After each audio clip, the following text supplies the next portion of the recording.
Love చేయడంలో తప్పులేదు. వీలైతే లవర్ కోసం ఫ్యామిలీతో ఫైట్ చేసి పెళ్లి చేసుకునేందుకు కూడా ప్రయత్నించాలి.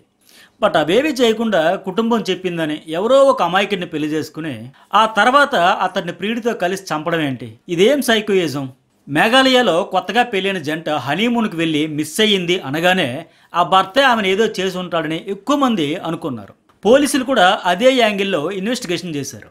బట్ ఇక్కడ సీన్ రివర్స్ అయ్యింది. భార్యే తన ప్రియుడి కోసం ప్రియుడి సూచనల మేరకు భర్తను కడతీర్చి, అది కూడా సినిమా స్టైల్లో చేసింది. హనీమూన్ పేరుతో పక్కగా ప్లాన్ చేసి మరీ తీసుకెళ్లే అక్కడ ముందే ఒక ముగ్గురు ముఠాను రెడీగా ఉంచి భర్తపై కత్తులతో దాడి చేయించి హతమార్చింది. ఆ తర్వాత భర్త బాడీని తీసుకెళ్లి నదిలో పారేసి ఆమె అక్కడి నుంచి ప్రియుడితో ఎస్కేప్ అయిపోయింది. ఈ మధ్యకాలంలో మనం చూసిన అతి కిరాతకమైన మేరట్ హత్య కంటే దారుణమైన దగ ఇది. మేరట్లో ముస్కాన్ అనే భార్య తన ప్రియుడు సాహిల్తో కలిసి తనను చూసేందుకు విదేశాల నుంచి వచ్చిన మర్చెంట్ నేవీ ఆఫీసర్ అయిన భర్త సౌరభ్ను చంపేసి ముక్కలు చేసి డ్రమ్ములో వేసి సిమెంట్తో ప్లాస్టింగ్ చేసేసిన ఘటన మీకు గుర్తుండే ఉండుంటుంది కదా. ఇప్పుడు ఈ హనీమూన్ ట్రాప్ మర్డర్ అంతకంటే దారుణమైన దగా, మోసం, దారుణం. దేశవ్యాప్తంగా సంచలనంగా మారిన ఈ మేఘాలయ హనీమూన్ కపుల్ కేసులో బిగ్గెస్ట్ ట్విస్ట్ ఇప్పుడు బయటపడింది. భార్య సోనమే భర్త రాజా రఘువంశీని హత్య చేయించింది. తన బాయ్ ఫ్రెండ్ డైరెక్షన్ లో ముగ్గురు కిల్లర్ గ్యాంగ్ కు డబ్బులిచ్చి మరీ నమ్మి వచ్చిన భర్తను అత్యంత దారుణంగా హతమార్చింది. ఆ తర్వాత అక్కడి నుంచి ఎస్కేప్ అయిపోయింది. బట్ మధ్యప్రదేశ్కి చెందిన ముగ్గురు హంతకులను పోలీసులు అరెస్ట్ చేయడంతో సోనం ఇక తన కథ ముగిసిపోయిందని గుర్తించి ఇక ఏమాత్రం ఆలస్యం చేయకుండా రొప్పుతూ మూలుగుతూ ఏడుస్తూ నటిస్తూ వచ్చి ఉత్తరప్రదేశ్లోని గాజీపూర్లో పోలీసులు ఎదుట లొంగిపోయింది. ఆ తర్వాత మేఘాలయ పోలీసులు అక్కడికి వెళ్లి ఆమెను అరెస్ట్ చేసినట్లు ఆ రాష్ట్ర డీజీపీ ప్రకటించారు. అసలు ఈ కేసు దర్యాప్తు ఎన్ని మలుపులు తిరిగిందో తెలుసా? అసలు ఎంతమంది మీద ఎన్ని రకాలుగా అనుమానాలు వచ్చాయో తెలుసా? మొదట కొత్త జంట రాజా అలాగే సోనం ఇద్దరూ కనిపించకుండా పోవడంతో ఇద్దరి కోసం గాలించారు. నదిలో భర్త మృతదేహం దొరికాక సోనం ఏమైంది అనేది తెలియక విస్తృతంగా వెతికారు ఆమె కోసం. పాపం భర్తను చంపేసి కొత్త పెళ్లి కూతురిని కిడ్నాప్ చేశారా? వేరే దేశానికి బంగ్లాదేశ్ మీదుగా ఎత్తుకుపోయారా? అసలు సోనం ప్రాణాలతో ఉందా అనేది ఇంతవరకు తెలియలే. భర్త మృతదేహం కనబడిన చోటే సోనంకి సంబంధించిన పగిలిన గాజులు, చిరిగిన దుస్తులు, తెగిన చెప్పులు గాని ఏవీ కనబడలేదు. అంటే ఎలాంటి క్లూ కూడా అక్కడి నుంచి దొరకలే. ఆమెకి సంబంధించిన వస్తువులు కానీ ఏవి కూడా. దీంతో సోనం ఏమైంది, ఎటు వెళ్ళింది, ఎక్కడుంది, అసలు బతుకుందా లేదా, ఇలా అనేక అనుమానాలు వెంటాడాయి. భర్తను చంపేసి ఆమెను కూడా ఏమైనా చేశారా? ఇవేవి రోజులు గడుస్తున్నా సరే బయటి ప్రపంచానికి తెలియలే. దేశమంతా ఇదే టాపిక్ నడిచింది. ఎందుకంటే మేఘాలయలోని షిల్లాంగ్ అద్భుతమైన టూరిస్ట్ స్పాట్. ప్రకృతి అందాలకు పెట్టింది పేరు. దేశీయంగా టూరిజాన్ని ప్రోత్సహించాలని ఈ మధ్య విపరీతంగా ప్రచారం చేస్తున్నారు. ఈ నేపథ్యంలో గత నెలలో కూడా ఒక జంట ఈ ప్రాంతంలో మిస్ అయినట్లు వార్తలు వచ్చాయి. ఇప్పుడు హనీమూన్ కోసం వెళ్ళిన కొత్త దంపతులు కనిపించకుండా పోవడం, తర్వాత భర్త మృతదేహం కనబడడంతో అంతటా భయం నెలకొంది. మేఘాలయ షిల్లాంగ్ ప్రాంతాలకు వెళ్లాలంటే టూరిస్టుల వెన్నులో వణుకు మొదలైంది. అక్కడ దోపిడీ దొంగలున్నారు, మహిళలతో వెళ్తే ప్రాణాలతో తిరిగి రాలేమో అనే భయం పెరిగిపోయింది. మహిళల అక్రమ రవాణా ముఠాలు కాపుకాసి ఉన్నాయని, గుంపులుగా కాకుండా ఒంటరిగా జంటగా వెళ్తే వాళ్లకు బలైపోవలసిందే అనే రూమర్స్ బాగా స్ప్రెడ్ అయ్యాయి.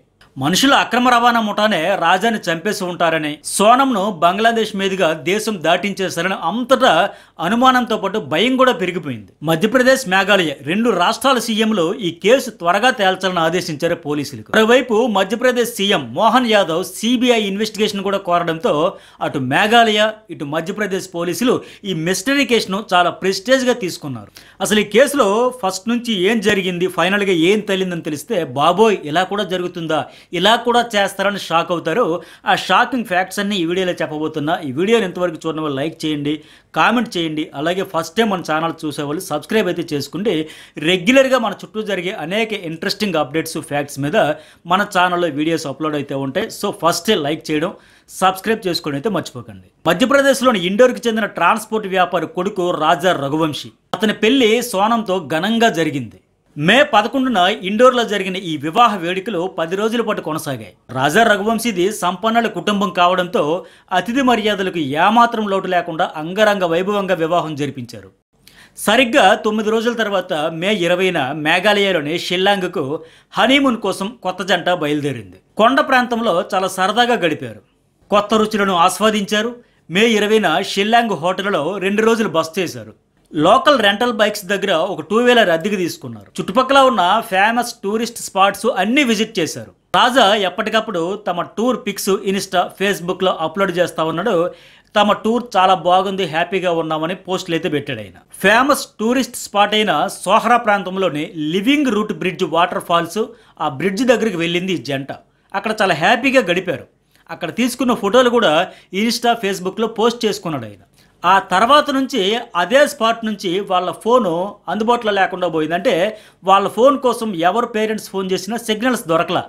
రాజా సోనం కుటుంబీకులు ఎన్నిసార్లు ఫోన్లు చేసినా అందుబాటులోకి రాలేదు. వీళ్ళేమనుకున్నారంటే ఏముంది, కొండ ప్రాంతాలు కదా, అటవీ ప్రాంతాలు కావడం వల్ల రిమోట్ ఏరియా కనుక సిగ్నల్స్ దొరకట్లేదేమో అనుకున్నారు వాళ్ళు. మరుసటి రోజు ట్రై చేసిన ఇద్దరు ఫోన్స్ కు కాల్స్ కలవలా. పైగా ఇన్స్టాలో కూడా అప్డేట్స్ ఏమీ పోస్ట్ చేయకపోవడంతో రాజా బ్రదర్ కి డౌట్ వచ్చి వెంటనే షిల్లాంగ్ వెళ్లి పోలీసులకు ఫిర్యాదు చేశాడు. మిస్సింగ్ కేసు నమోదు చేసుకున్న పోలీసులు వెంటనే ఎంక్వైరీ చేశారు. కొత్త జంట బస చేసిన స్టే హోమ్ లో విచారిస్తే అక్కడ రాజాకు కాఫీ విషయంలో హోటల్ యజమానితో గొడవైనట్లు తేలింది. కాఫీ రుచి బాగోలేదని అడగడంతో ఇద్దరి మధ్య మాట పెరిగింది. ఈ నేపథ్యంలో హోటల్ యజమాని బాగా హట్ అయిపోయి అతని ఇగో దెబ్బతిండంతో రాజాని ఏదో చేసే ఉంటాడు, ఈ జంటను అతనే హతమార్చి ఉంటాడు, ఇలా రకరకాల అనుమానాలు మొదలయ్యాయి. అదే టైంలో పోలీసులకు రెంటల్ బైక్స్ ఓనర్ కూడా ఫిర్యాదు చేశాడు. 2 రోజులుగా నా స్కూటీ తీసుకెళ్లిన జంట కలవట్లేదండి, ఫోన్ కలవట్లేదు, వాళ్ళని వెతుక్కుంటూ వెళ్తే సోహ్రా ప్రాంతంలోని లివింగ్ రూట్ బ్రిడ్జ్ కొండ ప్రాంతంలో వాటర్ ఫాల్స్ దగ్గర నా స్కూటీ పార్కింగ్ చేసి ఉందని చెప్పాడు ఆయన. ఆ స్కూటీపై రక్తపు మరకలు ఉన్నాయని, బట్ ఆ జంట అయితే నాకు కనిపించలేదని చెప్పి పోలీసులకు ఫిర్యాదు చేస్తూ ఈ కేసులో పెద్ద క్లూ ఇచ్చాడు ఆయన. రాజా బ్రదర్ మిస్సింగ్ ఫిర్యాదు, ఈ రెంటల్ బైక్స్ ఓనర్ కంప్లైంట్, ఈ రెండింటితో కలిపి షిల్లాంగ్ పోలీసులు పూర్తి స్థాయిలో సెర్చ్ ఆపరేషన్ అయితే మొదలుపెట్టారు. కానీ విపరీతంగా వర్షాలు పడుతుండడం, ఎగువ ప్రాంతం నుంచి వరద నీరు భారీగా వస్తుండడంతో పోలీసులు దర్యాప్తునికి ఆటంకాలు తప్పలా. అప్పటికే రాజా సోనం ఆచూకీ గల్లంతైపోయి 3 రోజులు గడిచిపోయాయి. దీంతో ఆ ఇద్దరు కుటుంబాల్లో ఆందోళన పెరిగిపోయింది. రాజా రఘువంశీ తండ్రి మధ్యప్రదేశ్ సీఎం మోహన్ యాదవ్ను ఆశ్రయించారు. తమ కొడుకు కోడలు ఆచూకీ కనుక్కోవలసిందిగా ఆయన విజ్ఞప్తి చేశారు. అక్కడ వెంటనే మధ్యప్రదేశ్ సీఎం మేఘాలయ సీఎం సంగ్మాకు ఫోన్ చేసి విషయం చెప్పారు. కొత్త జంట మా రాష్ట్రం నుంచి మీ రాష్ట్రానికి హనీమూన్ కోసం వచ్చింది.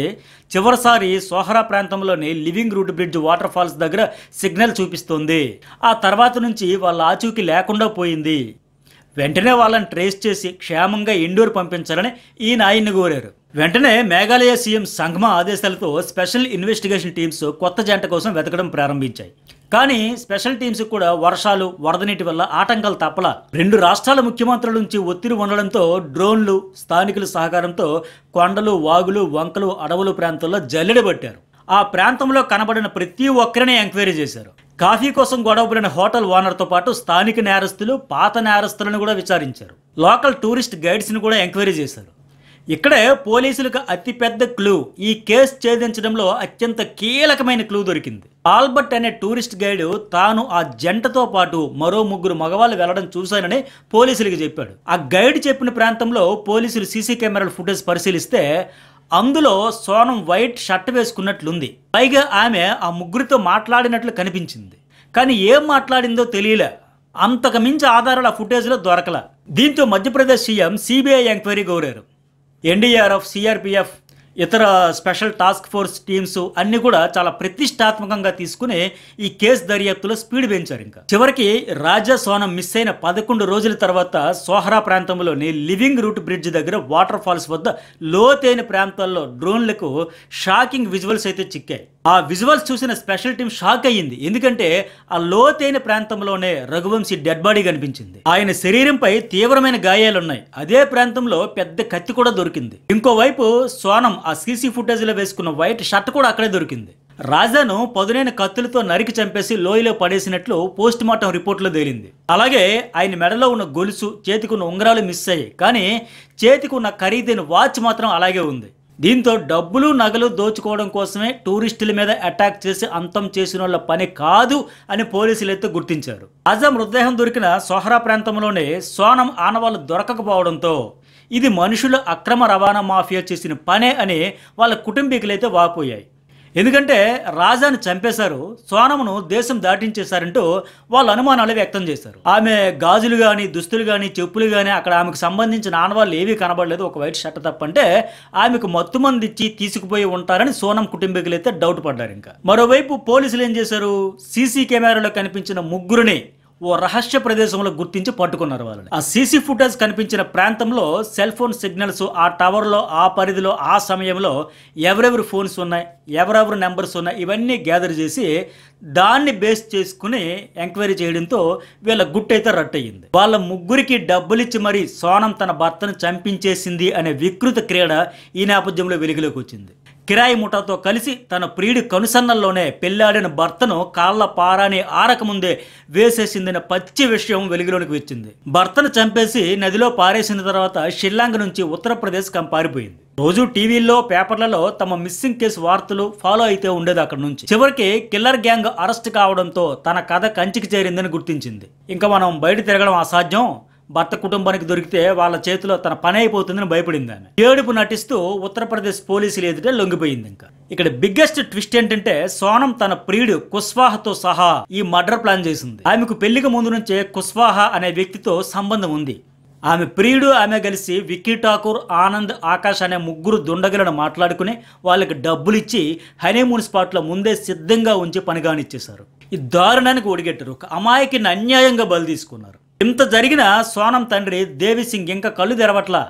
నా కుమార్తె అమాయకురాలు అని చెబుతున్నాడు ఆయన. వాళ్ళిద్దరి ఇష్టంతోనే పెళ్లి చేసాం, నా కూతురికి ఒకవేళ ఇష్టం లేకపోతే ముందే చెప్పేది కదా, లేదు తన ఇష్టంతోనే పెళ్లి చేశాను, నా కూతురిపై నాకు పూర్తి నమ్మకం ఉంది, ఖచ్చితంగా ఆమె ఇలా చేసి ఉండదు అని ఆయన ఇప్పటికే ఆరోపిస్తున్నాడు, అంటా ఉన్నాడు. ఈ ఘటన జరిగిన తర్వాత గాజీపూర్లోని రోడ్డు పక్కన ఓ హోటల్ వద్దకు ఆమె చేరుకుందని, ఆమె ఇప్పటికీ ఏడుస్తూనే ఉందని, తాను ఉన్న లొకేషన్ ఆమె చెప్పాకే ఉత్తరప్రదేశ్ పోలీసులు అదుపులోకి తీసుకున్నారా అంటున్నాడు ఆయన.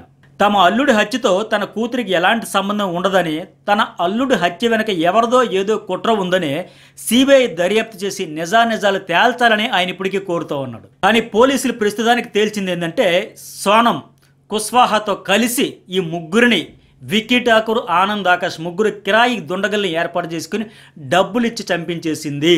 పెళ్లికి ముందు నుంచి ఉన్న ఎఫైరే ఆ అమాయకుడు రాజా రఘువీరుడిని బలి తీసుకుందని అయితే వాళ్ళు చెబుతూ ఉన్నారు. మరి ఓవరాల్గా ఈ బిగ్గెస్ట్ ట్విస్టింగ్, షాకింగ్ స్టోరీ చూసాక మీకేమనిపించిందో మెసేజ్ పెట్టండి. ఇలాంటి వీడియోస్ కోసం మన ఛానల్ లైక్ చేయడం, సబ్స్క్రైబ్ చేయడం అయితే మర్చిపోకండి.